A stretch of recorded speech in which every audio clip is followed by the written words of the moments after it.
Hi everyone, good afternoon. Today we are going to talk about some common myths about drop shipping and Amazon. I've titled this Revealed Popular Myths About Selling on Amazon. Before we start, who am I? Basically, I'm a cybersecurity consultant and I'm also into writing, digital advertising, and e-commerce. Why Amazon? Amazon has had net sales in 2017 that is greater than the GDP of the whole of Algeria. Just put that in perspective. Amazon as an organization is wealthier than the country called Algeria. Algeria, by the way, is one of the top producers of oil in Africa. Let's check another headline. Amazon posts biggest ever report as pandemic surge ravages the economy. So even with the pandemic ravaging the economy, Amazon is still lucrative. Amazon business is still lucrative. Why? What has made this possible? Billions of dollars are made every year by third-party sellers, people like you and I. Amazon has over 300 million active customers spending average of $1,000 per customer per year. 52% of that figure is generated by third-party sellers.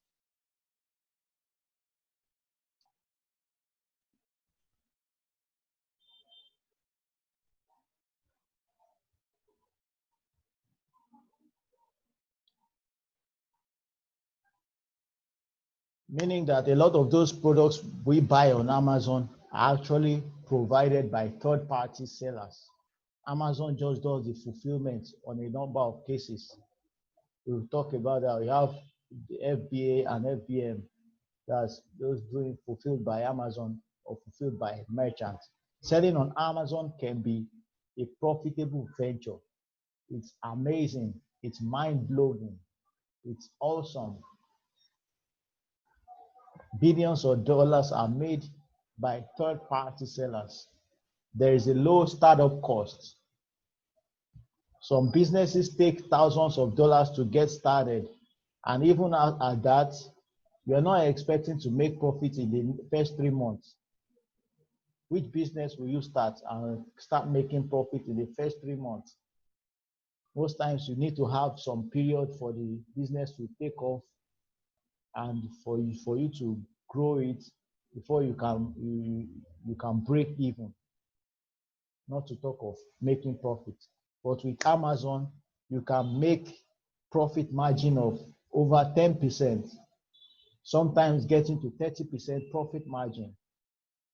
And what is profit margin? That is a factor of the net profit divided by the revenue. And you multiply that factor by 100.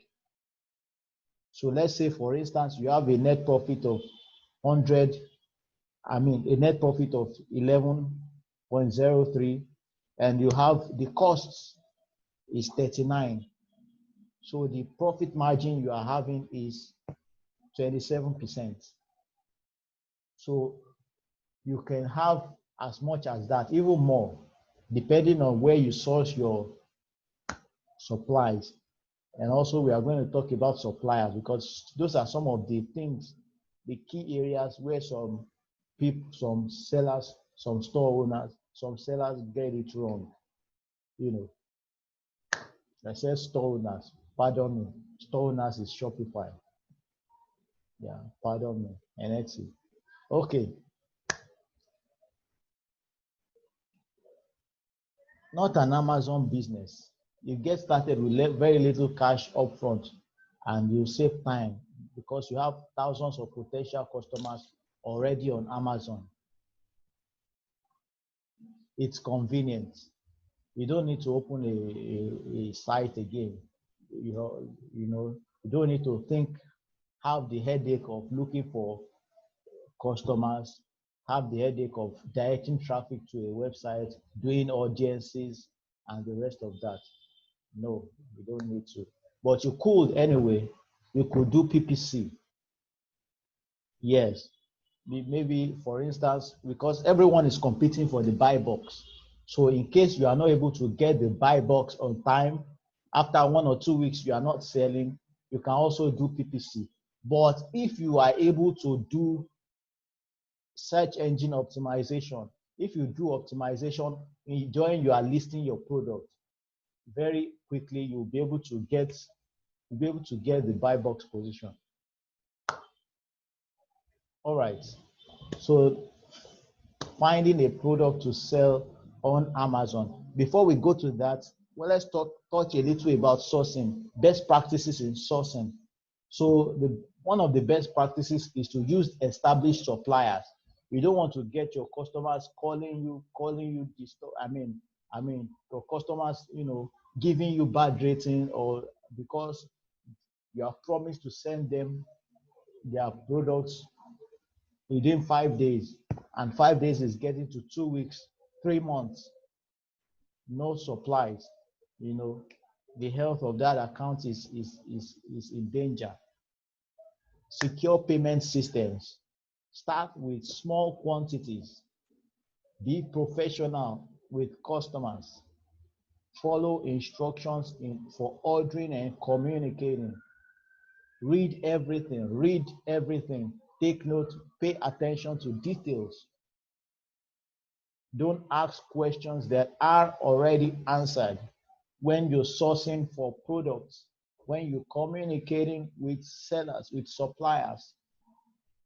How do you find wholesalers? You need to use tools.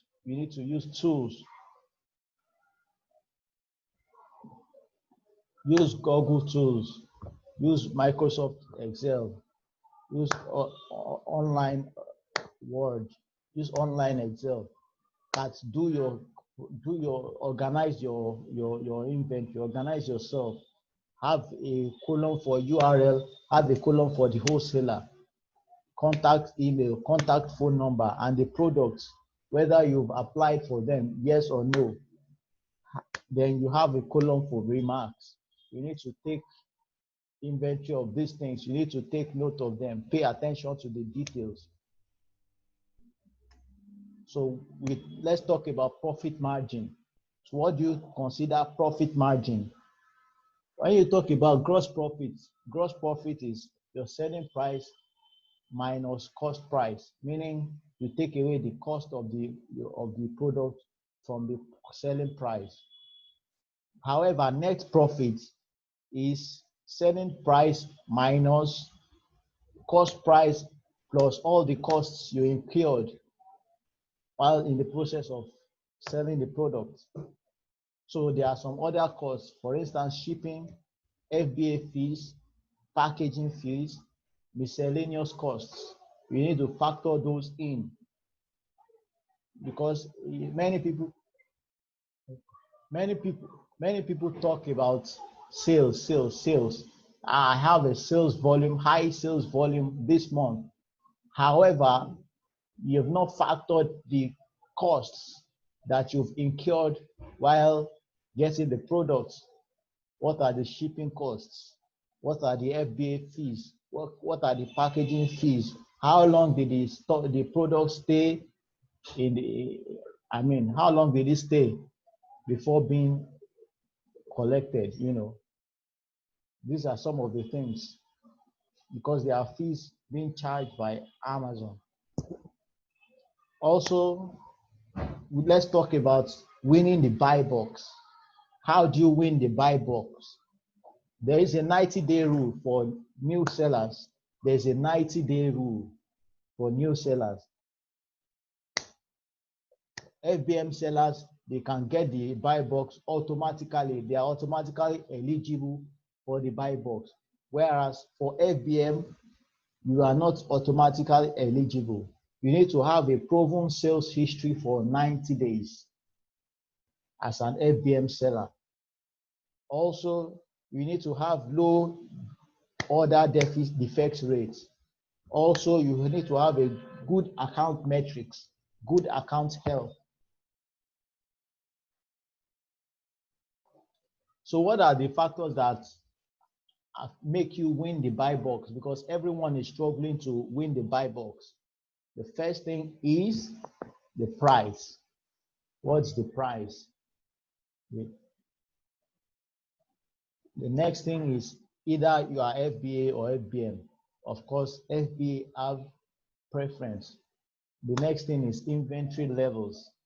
Also, the customer service.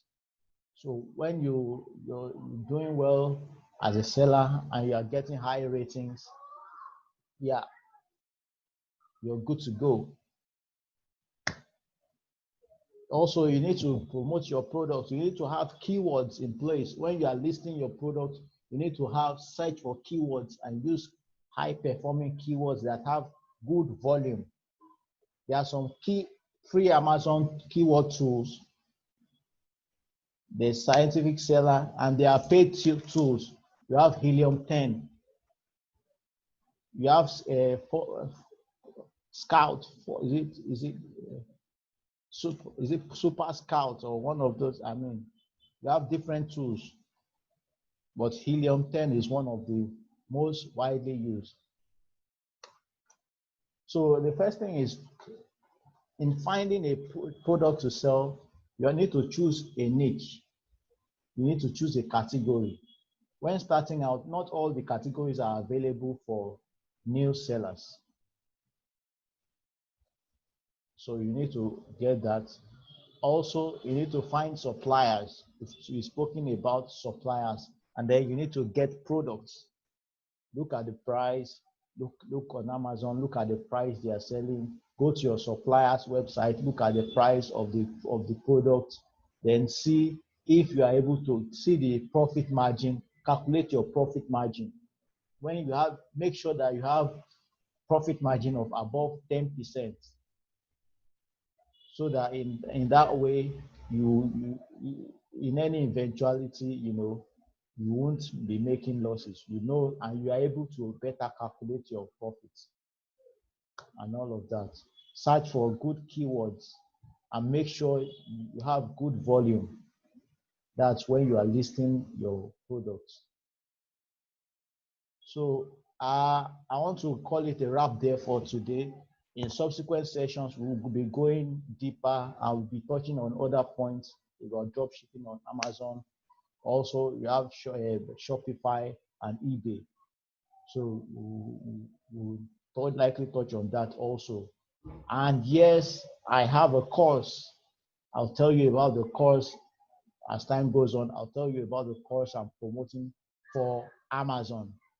It covers a lot of, the title of the course is, there are a number of courses actually that has to do with drop shipping, both Amazon, eBay, Shopify, because there's money to be made in e-commerce. There's money to be made in drop shipping. Like we stated above, the opportunities are fantastic. The opportunities are fabulous.